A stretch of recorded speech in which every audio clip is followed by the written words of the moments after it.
The iron chains bit into Elizabeth Caldwell's wrists as she yanked against them for the 100th time, her throat raw from screaming for help that never came. 3 days she'd been locked in this forsaken barn on the edge of her stepfather's property.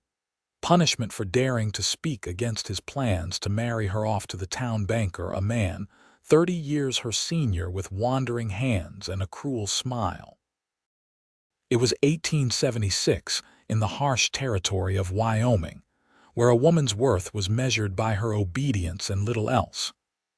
At 22, Elizabeth had been labeled unruly and wild for most of her life, traits that had only intensified after her mother's death 2 years prior. Her stepfather, Judge Howard Pierce, was respected throughout Coyote Creek, his word considered as good as law, which meant no one would question why his stepdaughter had suddenly disappeared from public view. The barn smelled of old hay and horse manure, the summer heat making the air thick and nearly unbreathable. Elizabeth's once fine blue dress was soiled and torn, her auburn hair falling in tangled waves around her face. The only light came from the cracks between the weathered boards and a small window near the roof, too high to reach even if she hadn't been chained to a support beam. "I will not be broken," she whispered to herself, the words a mantra that kept her from giving in to despair. "I will not yield." A sound outside the barn door made her freeze. Footsteps. Heavy boots on dry dirt. Her stepfather returning, perhaps, to see if hunger and thirst had made her more compliant to his wishes. Elizabeth straightened her spine as much as the chains would allow. She would rather die than marry Augustus Holloway, the banker who looked at her like she was livestock to be purchased. The footsteps stopped. Then came a different sound, something being dragged. Elizabeth held her breath. The door didn't open, but she could hear someone moving around the perimeter of the barn.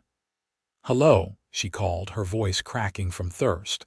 "Is someone there?" No response, but the footsteps quickened. Then suddenly, there was a tremendous crash as something heavy slammed against the barn door. Once, twice on the third impact, the wooden bar across the outside splintered, and the door burst open. Sunlight flooded the dim space, temporarily blinding Elizabeth.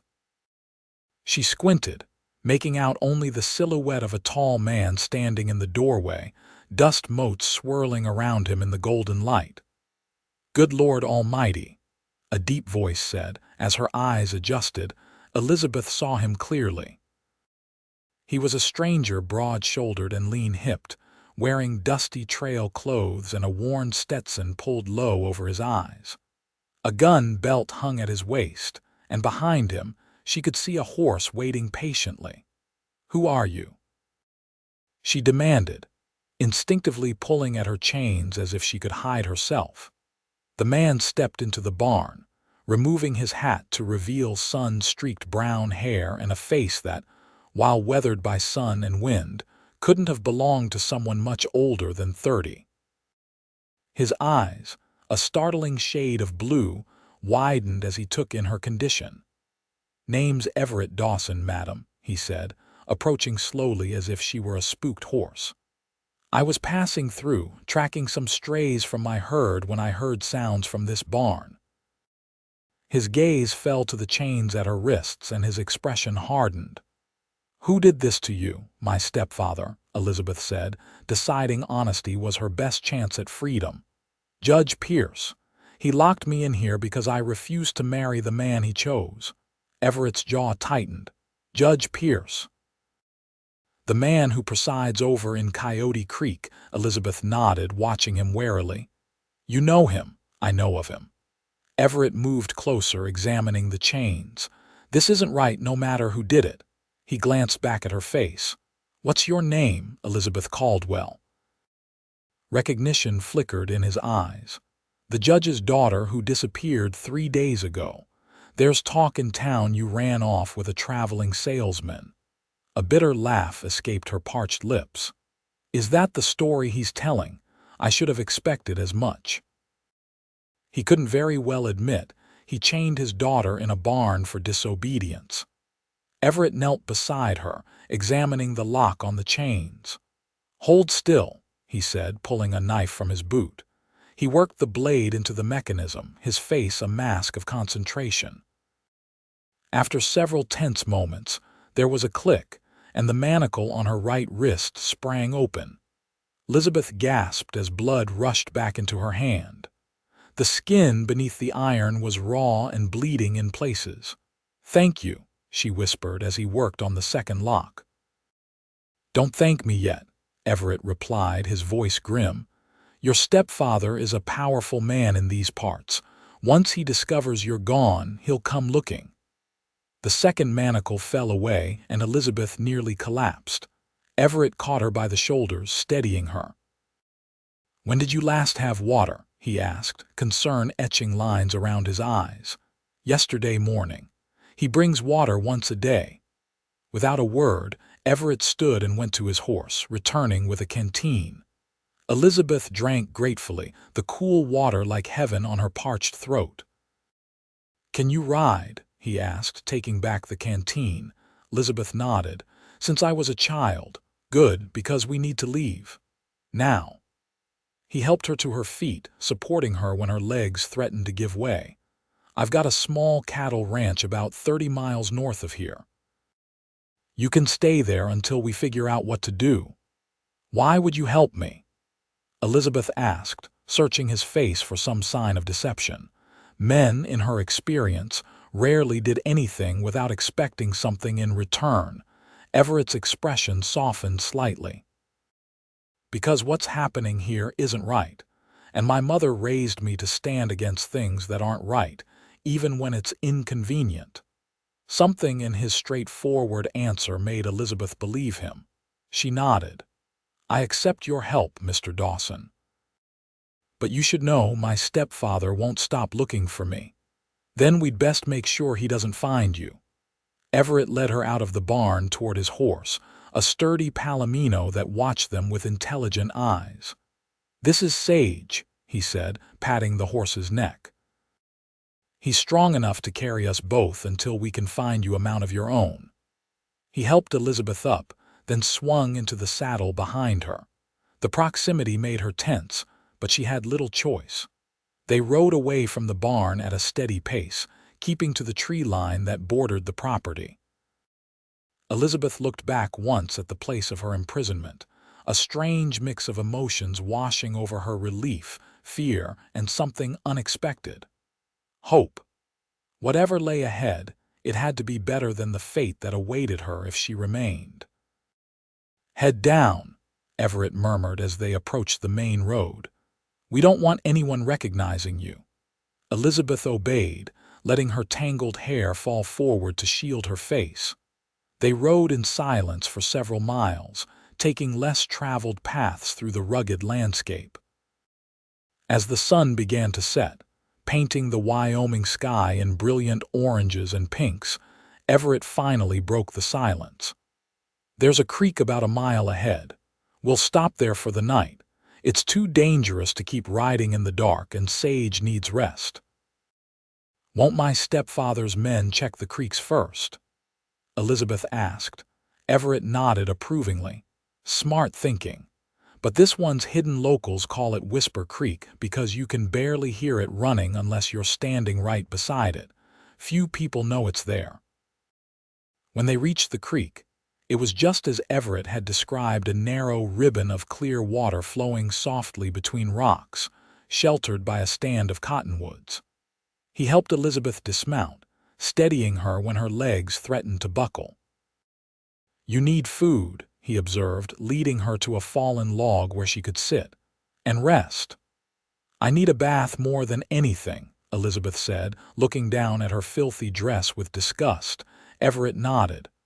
"The creek's deep enough in spots. I'll give you privacy." He rummaged in his saddlebags, producing a small cake of soap, a threadbare but clean towel, and a flannel shirt. "It's not much, but it's clean. I'll get a fire going while you wash up." Elizabeth took the items, surprised by his thoughtfulness. "Thank you." Everett tipped his hat and led Sage a discreet distance away, giving her the privacy he'd promised. Elizabeth made her way to the creek, finding a deeper pool partially screened by boulders.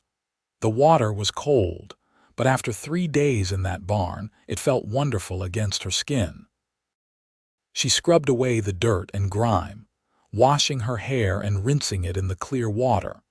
When she finished, she put on Everett's flannel shirt, which hung nearly to her knees, and washed her undergarments and dress as best she could, hanging them on low branches to dry. The shirt smelled of pine and leather clean, masculine scents that were strangely comforting. By the time she returned to the campsite, Everett had a small fire going and was cooking something in a battered skillet. He glanced up as she approached, his expression carefully neutral, though his gaze lingered for a moment on her bare legs before he looked away. "Feel better?" he asked, focusing on the food. "Much," Elizabeth said, sitting on a fallen log opposite him. "What are you cooking?" "Just bacon and beans. Trail food. Not fancy, but it'll fill your stomach." They ate in companionable silence, the crackling fire and gentle sounds of the creek the only noises in the gathering darkness. Elizabeth studied her rescuer surreptitiously. In the firelight, his features were more defined, strong jaw darkened with stubble, straight nose, and those striking blue eyes that seemed to miss nothing. "Why were you tracking strays so close to Judge Pierce's land?" she asked suddenly.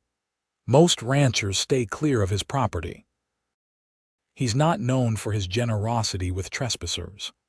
Everett looked up, a slight smile playing at the corners of his mouth. "Observant, aren't you? Truth is, I wasn't just tracking strays. I'd heard rumors about the judge's methods of discipline. Didn't know if they were true, but figured it was worth checking." "You came looking for me." Elizabeth was stunned. "Not you specifically, just evidence of something not right." Everett set his plate aside. "I've had run-ins with the judge before. He seized land from my neighbor last year, an old widow who couldn't fight back. Said it was for unpaid taxes, but everyone knew it was because he wanted the water rights. Been keeping an eye on him since then." Elizabeth nodded slowly. "That sounds like him. He collects people and property like some men collect coins, and he discards anything that doesn't serve his purposes. Like a stepdaughter who won't follow orders." Everett's tone was gentle, but his eyes were sharp. "Exactly." Elizabeth pulled the shirt more tightly around herself, suddenly feeling the chill of the night. "My mother married him 5 years ago. She died 2 years later, consumption officially, but she wasted away so quickly." She trailed off, old suspicions rising. Everett didn't press. Instead, he rose and added more wood to the fire. "You should get some sleep, Miss Caldwell. We've got a long ride tomorrow."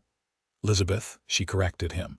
"After what you've done, I think we can dispense with formalities." He nodded. "Elizabeth then, and I'm Everett." He spread a bedroll near the fire. "You take this, I'll keep watch." "You need rest too," she protested. "I'll get some. I'm used to sleeping light on the trail." He settled himself against a tree trunk, his rifle across his knees.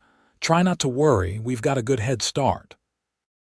Elizabeth wanted to argue further but found herself overcome with exhaustion. She lay down on the bedroll, pulling the blanket up to her chin. Despite her circumstances, she felt safer than she had in years. "Everett," she said softly. Thank you. Not just for freeing me, but for believing me." In the firelight, she saw him nod. "Get some sleep, Elizabeth." She closed her eyes, listening to the gentle sounds of the creek and the occasional pop from the fire. For the first time in days, she slept without fear. Dawn arrived with a chorus of birdsong and the soft murmuring of the creek. Elizabeth woke disoriented, momentarily forgetting where she was until the events of the previous day came rushing back. She sat up quickly, scanning the campsite. Everett was already awake, crouched by a freshly built fire, coffee brewing in a small pot. He looked up as she stirred. "Morning," he said. Coffee's almost ready. Your clothes should be dry. Elizabeth glanced over to where her dress hung from a branch. It was still torn in places, but at least it was clean. Thank you, I'll just. She gestured vaguely toward the creek. Everett nodded, understanding her need for privacy. Take your time. We should eat before we head out. Elizabeth gathered her clothes and made her way back to the sheltered pool where she'd bathed the night before. She changed quickly, the morning air chilly against her skin. The dress was beyond proper repair, but it would have to do. When she returned to the campsite, Everett handed her a tin cup of steaming coffee and a piece of hardtack with some dried beef. Not exactly breakfast at the Grand Hotel, he said with a hint of apology. Elizabeth accepted the food gratefully. It's better than what I've had for the past 3 days. They ate quickly, both aware of the need to keep moving. As they packed up the camp, Everett explained his plan. We'll avoid the main trails. It'll add a few hours to our journey, but it's safer. My ranch is in a small valley that's hard to find unless you know where to look. You'll be safe there while we figure out what to do next. What about your cattle? Elizabeth asked as they mounted Sage, once again with her in front. You said you were tracking strays. My foreman can handle things for a few days. Ben's been with me since I started the ranch. He's capable. They rode steadily throughout the morning, sticking to hidden game trails and dried creek beds. Everett was a skilled rider, navigating the rough terrain with ease, keeping a steadying arm around Elizabeth's waist when the path grew treacherous. As the sun climbed higher, the heat intensified. They stopped briefly at a small spring to refill the canteens and rest Sage. Tell me about your ranch, Elizabeth said as they sat in the shade of a juniper tree. Everett's expression softened. It's not much compared to some of the big spreads around here. About 500 acres with a small herd of cattle, maybe 100 head. Got a decent house, though. 2 bedrooms, a kitchen that doesn't leak when it rains. Built it myself. You live there alone, just me and occasional ranch hands during busy seasons. Ben has his own cabin nearby. He glanced at her. It's nothing fancy, but it's mine. Paid for in full 3 years ago. Elizabeth heard the pride in his voice. How did you come to be a rancher? You don't sound like you were born to it. Everett smiled slightly. That obvious, huh? I grew up in Boston. My father was a professor at Harvard, expected me to follow in his footsteps. But you came west instead. After the war, yes. Served in the Union Army, saw things no man should see. When it was over, I couldn't go back to lecture halls and library stacks. He shrugged. Headed west with nothing but my horse and what I could carry. Worked as a ranch hand for a few years, saved every penny. When I had enough, I bought my own land. Elizabeth studied him with new interest. A Harvard man turned cowboy. That's not a story you hear every day. What about you? He asked, clearly wanting to change the subject. What would you be doing if you weren't being forced into marriage? Elizabeth looked down at her hands. I wanted to be a teacher. I even had a position offered to me in Denver last year, but my stepfather intercepted the letter, burned it in front of me. She sighed. He said educating other people's children was beneath a woman of my station. That my only purpose was to make an advantageous marriage. To the banker, Augustus Holloway, 53 years old, widowed 3 times, each wife younger than the last. Elizabeth couldn't keep the disgust from her voice. He offered my stepfather a significant business partnership in exchange for my hand. I was to be the collateral in their arrangement. Everett's expression darkened. That's not marriage, that's trafficking. My thoughts exactly, which is why I refused. The first time, my stepfather locked me in my room for a week. When I still wouldn't agree, he decided more drastic measures were needed. The barn, Everett said grimly. Elizabeth nodded. He said I could stay there until I came to my senses, 3 days passed before you found me. I think he planned to leave me another day or two before checking again. Everett was silent for a moment. We should get moving, he finally said, standing and offering her a hand up. We've still got a ways to go. They continued their journey, the terrain gradually becoming more rugged as they headed north. By mid-afternoon, they were traveling through a narrow canyon, the walls rising steeply on either side. Almost there, Everett said as they emerged from the canyon into a small, hidden valley. My ranch is just beyond that stand of pines. The valley was beautiful, lush grass, a clear stream winding through it, and mountains rising in the distance. As they crested a small rise, Elizabeth saw the ranch spread out before them. It was exactly as Everett had described, modest but well kept, with a main house, barn, and a few outbuildings. A small herd of cattle grazed peacefully in a nearby pasture. It's lovely, she said sincerely. Everett seemed pleased by her approval. It's home. As they approached the house, a grizzled older man emerged from the barn, squinting at them suspiciously until he recognized Everett. Ben, Everett called in greeting. Everything all right? Was about to ask you the same, Ben replied, his weathered face creasing with curiosity as he eyed Elizabeth. Didn't expect you back so soon, and certainly not with company. Everett dismounted, then helped Elizabeth down. Ben, this is Miss Elizabeth Caldwell. She'll be staying with us for a while. Elizabeth, this is Benjamin Taylor, the best foreman a rancher could ask for. Ben touched the brim of his hat respectfully. Madam, pardon my saying, but you look like you've had a rough time of it. Elizabeth managed a small smile. That's putting it mildly, Mr. Taylor. Everett handed Sage's reins to Ben. Would you mind seeing to him? He's carried double all day. Course. Ben took the reins, still eyeing Elizabeth curiously. Should I expect company of the unwelcome variety following behind? Possibly, Everett admitted. Keep your eyes open, but I think we lost anyone who might have been tracking us. Ben nodded, leading Sage toward the barn. Supper's on the stove, made enough for 2, but it'll stretch to 3. Thanks, Ben. Everett guided Elizabeth toward the house, his hand lightly touching the small of her back. The ranch house was simple but comfortable, a main room with a stone fireplace, a small kitchen area, and doors leading to what Elizabeth presumed were the bedrooms. Everything was neat and surprisingly clean for a bachelor's home. You can take my room, Everett said, showing her to a door on the right. I'll bunk in the spare room, Elizabeth protested. I can't put you out of your own bed. You're not putting me out of anything, I offered. His tone was gentle but firm. There are clean clothes in the chest at the foot of the bed. They belong to my sister. She visits occasionally and keeps things here.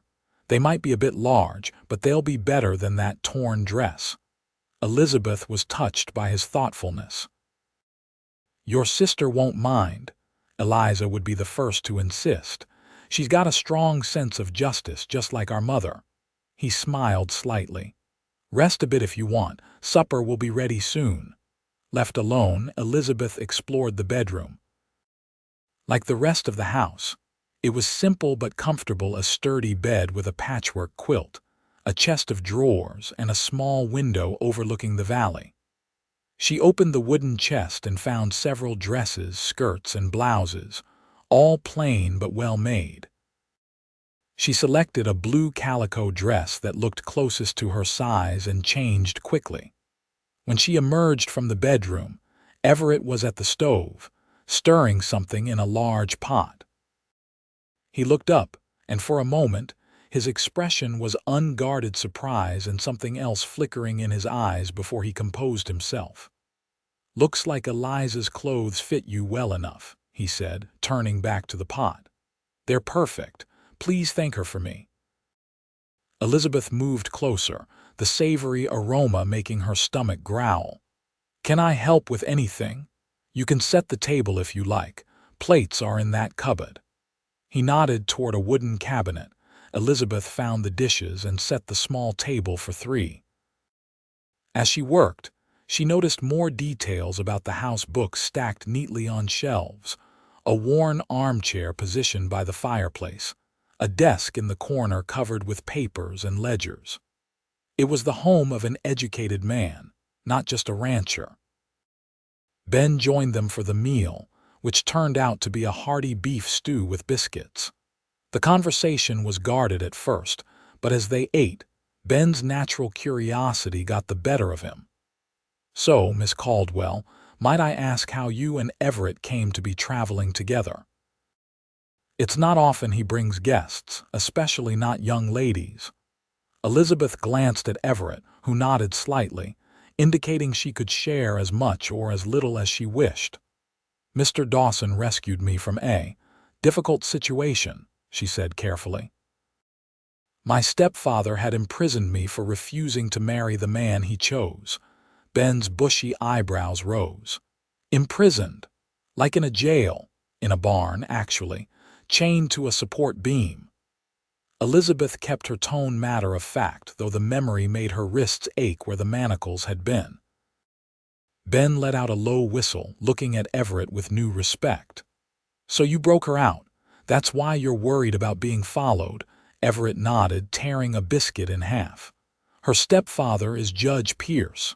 Ben's expression darkened. "The same Judge Pierce who's been squeezing small ranchers dry and forcing out homesteaders." "The very same," Everett confirmed. "Well, miss, you're welcome to stay as long as you need," Ben said firmly. "Any enemy of that snake is a friend of mine." "Thank you, Mr. Taylor." After supper, Ben excused himself to check on the cattle, leaving Elizabeth and Everett alone. They cleaned up in companionable silence, Elizabeth washing the dishes while Everett dried them. "Your foreman seems like a good man," she observed. "The best. Saved my life once, early on when I didn't know what I was doing out here. Found me half dead from exposure during a blizzard. Nursed me back to health, then taught me everything I know about ranching." Everett hung the dish towel to dry. "I offered him partnership in the ranch, but he refused. Said he'd rather work for me than have the headache of ownership." Elizabeth smiled. "He seems loyal to you. We've been through a lot together." Everett poured 2 cups of coffee and handed one to Elizabeth. "Come sit by the fire. Nights get cold up here, even in summer." They settled in chairs near the hearth, the crackling fire casting a warm glow over the room. Elizabeth sipped her coffee, feeling a sense of safety she hadn't experienced in years. "What happens now?" she asked quietly. Everett studied the flames. "That depends on what you want, Elizabeth. You're free to stay here as long as you need to. When you're ready, I can help you get to Denver or wherever you want to go. You do that for me, a stranger." His blue eyes met hers. "You're not exactly a stranger anymore, and yes, I would." Elizabeth felt a warmth that had nothing to do with the fire. "My stepfather won't give up easily. He doesn't like losing things he considers his property." "No, I don't imagine he does." Everett's expression hardened. "But you're not his property, Elizabeth. You never were." "In the eyes of the law isn't always right," Everett interrupted. "Sometimes justice and law are 2 different things entirely." Elizabeth nodded, feeling the truth of his words. "When I was locked in that barn, I made a promise to myself that if I ever got free, I would never again let anyone control my life, that I would make my own choices, even if they were difficult ones." "A good promise," Everett said softly. "What choice would you make now if all options were open to you?" Elizabeth considered the question.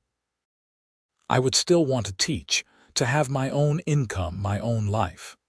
She looked down at her coffee cup. "But I'm not naive enough to think a woman alone has an easy path in this world." "No, it's not easy," Everett agreed. "But not impossible either, especially for someone as determined as you seem to be." Their conversation was interrupted by the sound of hoofbeats approaching. Everett was on his feet instantly, reaching for the rifle that stood by the door. "Stay here," he ordered, his voice tense. He moved to the window, peering out cautiously.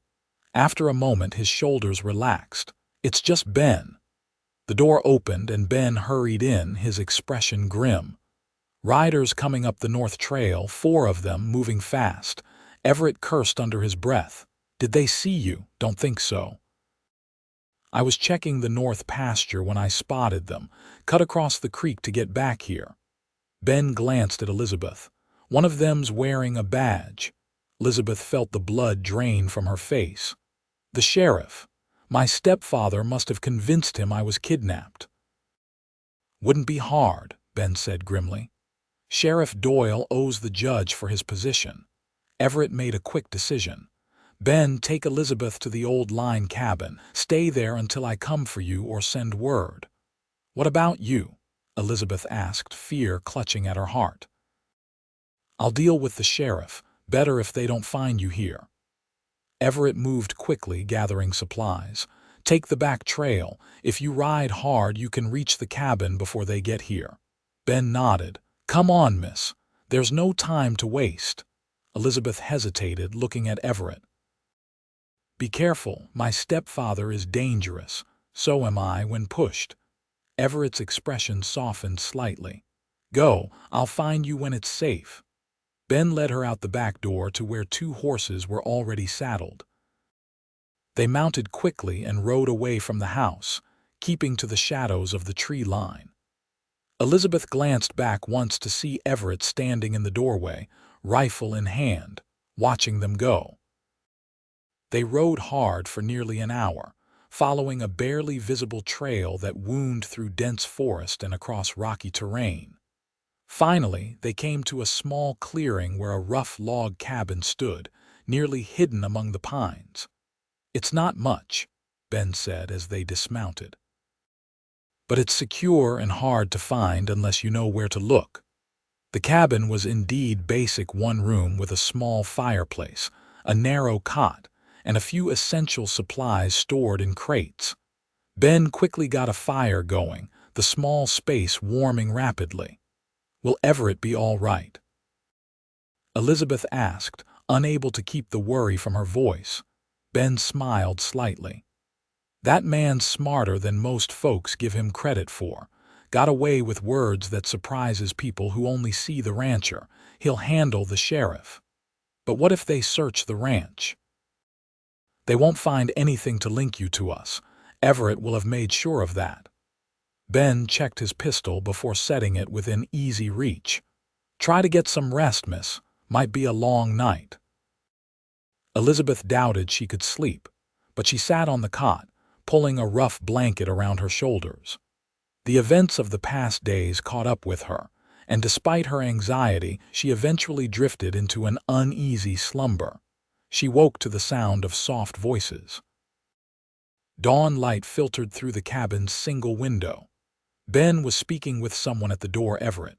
Relief flooded through her as she sat up. Everett looked tired but unharmed.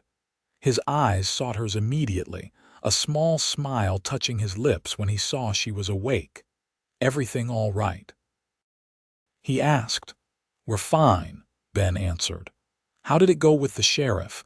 Everett stepped fully into the cabin, removing his hat. "About as expected. They had a warrant for my arrest, kidnapping and interfering with the judge's legal authority over his daughter." His tone made it clear what he thought of that. "What did you tell them?" Elizabeth asked, fear creeping back. "That I'd been at my ranch for the past week, never left except to check on cattle. Ben's cousin Carl was visiting and backed up my story. Sheriff had no choice but to leave, though he didn't believe me." Everett ran a hand through his hair. "They searched the house and barn but found nothing. I'd already made sure of that." "They'll be back," Ben predicted. "Maybe, but they'll need more than suspicion next time." Everett looked at Elizabeth.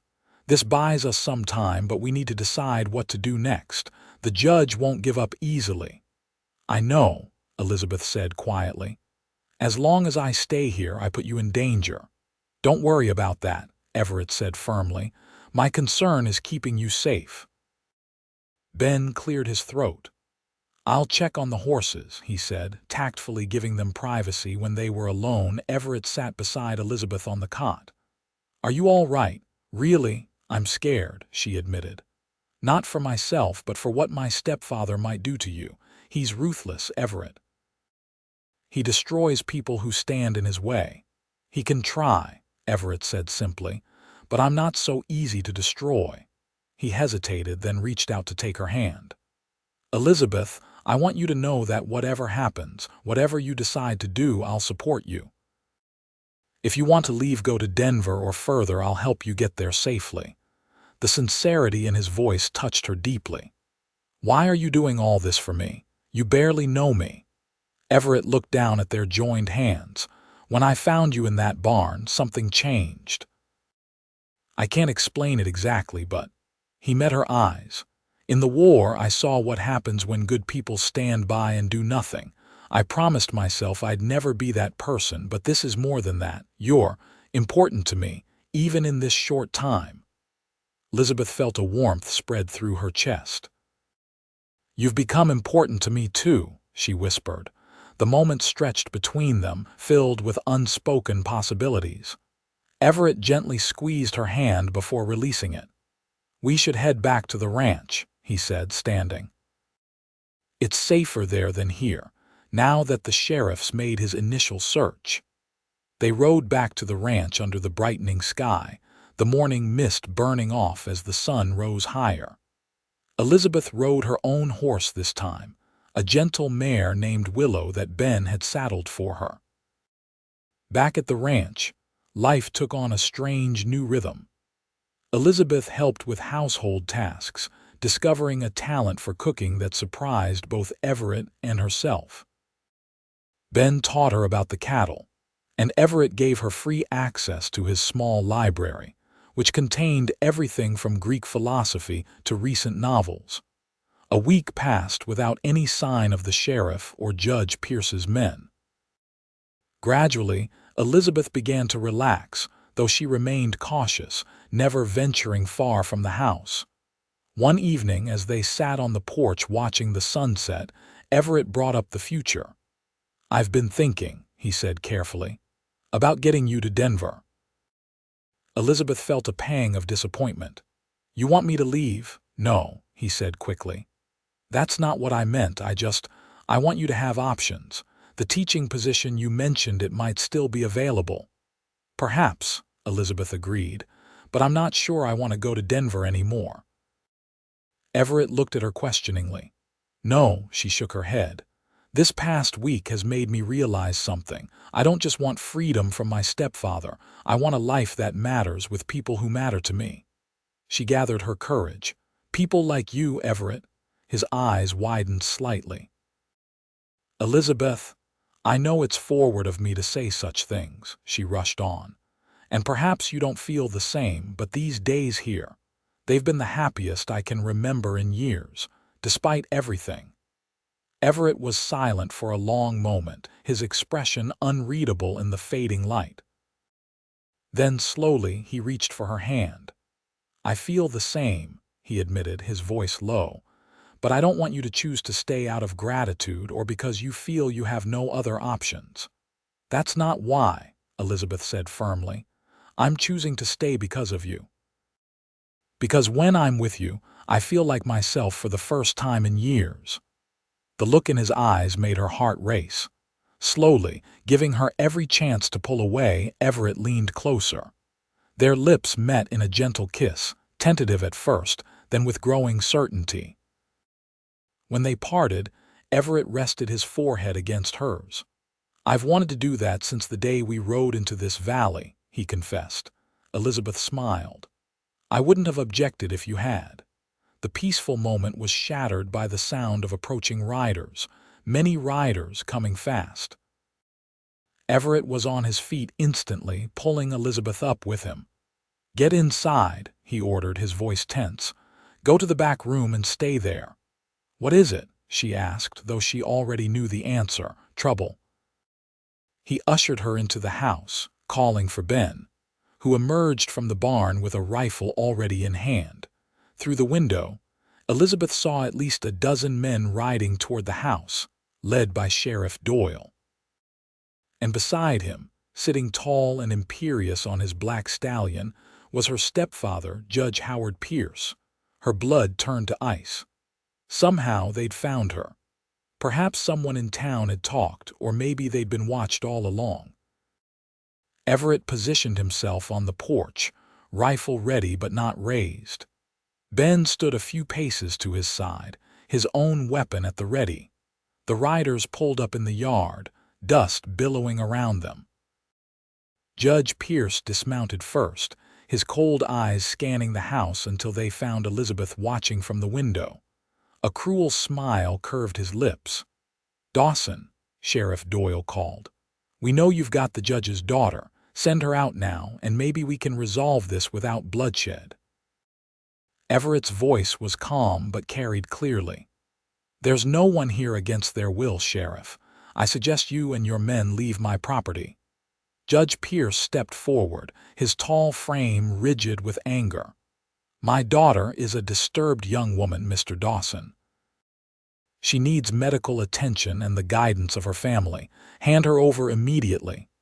"I'm not disturbed." Elizabeth couldn't stop herself from shouting through the window. "And you are not my family." The judge's expression hardened. "You see, Sheriff, clearly not in her right mind. Breaking into my daughter's room, kidnapping her, and filling her head with who knows what nonsense, this man should be arrested immediately." Elizabeth watched in horror as the men spread out, surrounding the house. This was exactly what she had feared, Everett in danger because of her. Making a swift decision, she moved to the door. Everett turned as she stepped onto the porch. "Elizabeth, no," he said urgently. "Stay inside." "I won't let you die for me," she replied, her voice steady despite her fear. She faced the assembled men. "I was not kidnapped, Mr. Dawson found me chained in a barn on my stepfather's property, where I had been imprisoned for refusing to marry a man 3 times my age." Sheriff Doyle looked uncomfortable. "Judge Pierce explained that. Said you were having hysterics, might hurt yourself." "Hysterics?" Elizabeth laughed bitterly. "Is that what he calls it when a woman refuses to be sold like cattle?" She pushed up her sleeves, revealing the still healing marks on her wrists. "These are not self-inflicted, Sheriff. These are from iron manacles that kept me chained for 3 days with minimal food and water." Murmurs ran through the assembled men. Not all of them were the judge's loyal followers, it seemed. Judge Pierce's face flushed with anger. "This is absurd. She's clearly been coached to say these things." He turned to the sheriff. "Do your duty, man. Arrest Dawson and bring my daughter home where she belongs." Sheriff Doyle hesitated, looking from the judge to Elizabeth and back again. "Judge, if what she's saying is true—" "It's not," Pierce snapped. "And even if it were, a father has the right to discipline his child as he sees fit." "I am 22 years old," Elizabeth said clearly. "Not a child, and you are not my father." One of the men in the posse, an older rancher named Miller, spoke up. "My Emily is about your age, miss. Can't imagine chaining her up for any reason. Don't seem right." Several others nodded in agreement. The solid front of the posse was beginning to crack. Judge Pierce saw it too, his face contorted with rage. "Enough of this nonsense." In one swift movement, he drew a pistol from inside his coat and aimed it directly at Everett. "Step away from my daughter, Dawson, or I'll put a bullet in you right now." Everything happened very quickly after that. Elizabeth lunged toward Everett just as the judge fired. She felt a searing pain in her shoulder as the bullet grazed her, spinning her around. Everett caught her, lowering her to the porch as Ben and several of the posse members drew their weapons. "Hold your fire," Sheriff Doyle shouted, but it was too late. More shots rang out, though in the confusion, it was impossible to tell who was shooting at whom. Everett covered Elizabeth with his body, shielding her from the gunfire. When the shooting stopped, An eerie silence fell over the yard. Elizabeth looked up to see her stepfather standing alone, his gun now trained on Sheriff Doyle, who lay wounded on the ground. The other men had taken cover, their loyalties clearly divided. "You're all witnesses," the judge said, his voice shaking with fury. The sheriff was shot by Dawson while attempting to perform his lawful duty. "That's a lie," Ben shouted from his position. "You shot your own sheriff when he wouldn't do your dirty work." Several men nodded, their expressions grim as they emerged from cover, weapons now pointed at the judge. Pierce's eyes darted around wildly. Seeing he was outnumbered, he made a desperate lunge for his horse. Everett raised his rifle but didn't fire. Instead, Miller and two other ranchers intercepted the judge, wrestling him to the ground and disarming him. "Get a doctor for the sheriff," Everett ordered, turning his attention back to Elizabeth. "Are you hurt badly?" She shook her head, though her shoulder burned where the bullet had grazed her. "Just a scratch, you." "I'm fine." His eyes were filled with concern as he examined her wound. "It needs cleaning, but you're right, just a graze."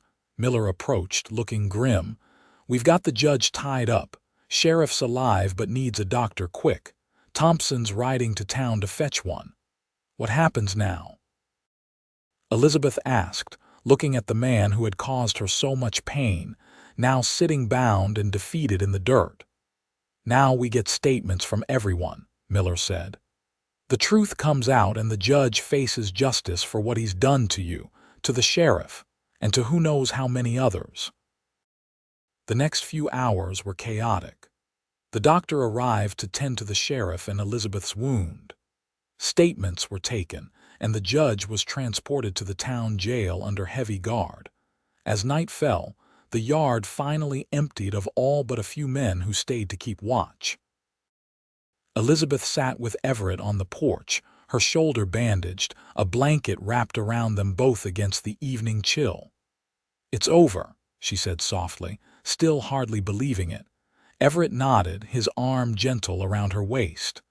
"The telegram from the territorial governor confirmed it.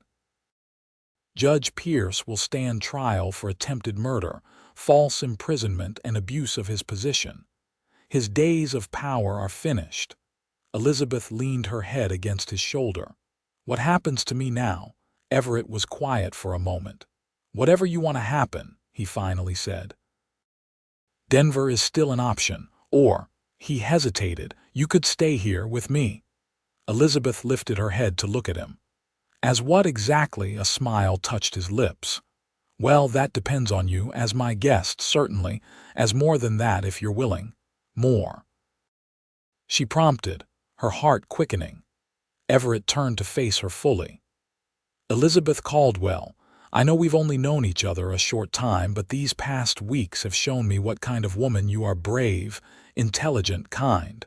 I find myself thinking about a future with you in it." He took her hands in his. "I'm not asking for an immediate answer, but would you consider perhaps someday becoming my wife?" Joy bubbled up inside her. "Someday," she repeated. "I don't need someday, Everett Dawson. My answer is yes. Today, tomorrow, whenever you want." His face lit up with happiness. "Are you sure? I don't want to rush you." "I've never been more sure of anything," Elizabeth said firmly. "When you broke down that barn door, you didn't just free me from chains. You showed me what it means to be truly respected, to be valued as a person." Everett cupped her face gently. "You freed something in me too. Before you, this ranch was just a place I lived. Now it feels like a home." Their lips met in a kiss that held all the promise of their future together, tender yet passionate, a beginning rather than an end. 1 year later, Elizabeth stood on the same porch, watching as students filed out of the small schoolhouse that Everett had built at the edge of their property. After her stepfather's conviction and imprisonment, Elizabeth had used her portion of her mother's estate finally released to her to establish a school for the children of nearby ranches and farms. Everett approached from the barn, smiling as he watched the children scatter toward waiting parents. "Successful day?" he asked, wrapping his arms around her from behind. Elizabeth leaned back against him, her hands coming to rest on the slight swell of her belly where their first child grew. "Very. Little Jamie Miller finally mastered his letters today, Mrs. Dawson, educator extraordinaire," Everett murmured, pressing a kiss to her temple. "I'm so proud of you." Elizabeth turned in his arms. "And I'm proud of us. Look what we've built together, Everett." It wasn't just the school or the thriving ranch that had nearly doubled in size over the past year.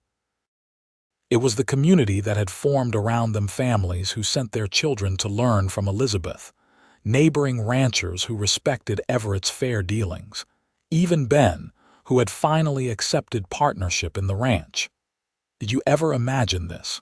she asked. "That day when you broke down that barn door," Everett shook his head.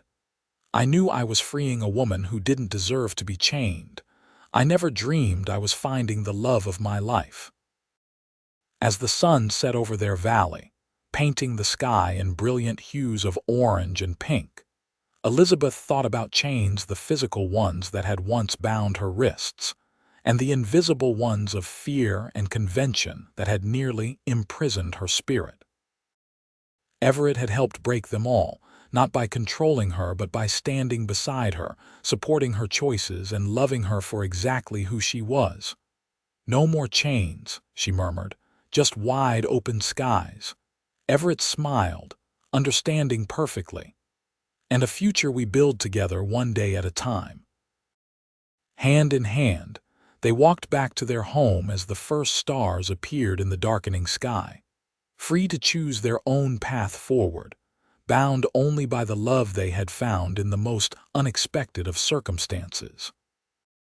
10 years later, Elizabeth stood on the porch of their expanded ranch house, watching as her 3 children played in the yard. 8-year-old Emily, their firstborn, was reading to her younger brothers 6-year-old Thomas and 4-year-old James under the shade of a large oak tree that Everett had planted the day they were married. The Dawson Ranch had prospered over the decade, growing to become one of the most successful operations in the territory. The school Elizabeth had started now occupied a proper building in the small town that had sprung up nearby, with 3 teachers including herself. Everett emerged from the barn, still handsome despite the streaks of gray at his temples. His eyes found hers immediately, lighting up with the same love that had sustained them through good times and challenging ones. "Penny for your thoughts," he said, climbing the steps to stand beside her. Elizabeth smiled. "I was just thinking how different my life might have been if you hadn't ridden by that barn all those years ago." Everett took her hand, bringing it to his lips. "I thank God every day that I did." In the distance, a rider approached Ben, returning from town with the mail. Though older now, he remained an essential part of their extended family, uncle to their children and trusted friend. "Letter from your sister," Ben called as he dismounted, "and one from the governor's office." Everett raised an eyebrow as he accepted the letters. "The governor? What could he want?" Elizabeth watched as he read, his expression shifting from curiosity to surprise. "What is it?" she asked. Everett looked up, a mixture of pride and uncertainty in his eyes. "They're asking me to consider running for territorial representative. Says we need more honest men with practical experience in government." "Oh, Everett," Elizabeth exclaimed. "That's wonderful, is it?" He looked unsure. "Politics wasn't something I ever considered." Elizabeth took the letter, scanning it quickly. "It says here they particularly value your work establishing fair water rights and supporting education in rural areas." Those had been passionate causes for both of them over the years, ensuring that powerful interests couldn't monopolize essential resources, and that education was available to all children, not just those whose parents could afford it. "You'd be good at it," she said confidently. You're fair, you listen to people, and you care about doing what's right. Everett gazed out at their land, at the children playing beneath the oak tree. It would mean time away from home, from you and the children. We could manage, Elizabeth assured him. The children are old enough to understand important work, and perhaps, she smiled, perhaps your wife could accompany you sometimes. I have some thoughts on educational policy that the territorial government might find interesting. Everett laughed, pulling her close. I should have known you'd see this as an opportunity for both of us. That's what partnership is, Elizabeth said simply. Supporting each other's dreams, finding ways to grow together rather than apart.